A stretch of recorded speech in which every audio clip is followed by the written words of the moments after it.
সচিবালয়ে অগ্নিকাণ্ডে ৫টি মন্ত্রণালয়ের নথি পুড়ে গেছে বলে জানিয়েছেন স্থানীয় সরকার, পল্লী উন্নয়ন ও সমবায় এবং যুব ও ক্রীড়া মন্ত্রণালয়ের উপদেষ্টা আসিফ মাহমুদ সজীব ভূঁইয়া।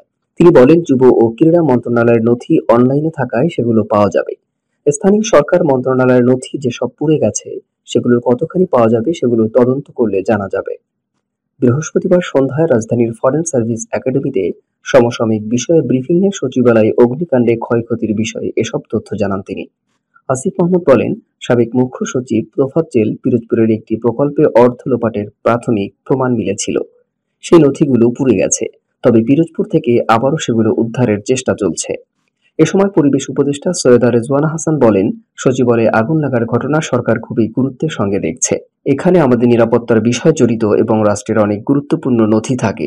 এ বিষয়কে গুরুত্ব দিয়ে স্বরাষ্ট্র সচিবের নেতৃত্বে উচ্চ পর্যায়ের কমিটি গঠন করেছে সরকার। কমিটিকে ৩ দিনের মধ্যে অগ্নিকাণ্ডের বিষয়ে প্রাথমিক প্রতিবেদন দিতে নির্দেশ দেওয়া হয়েছে।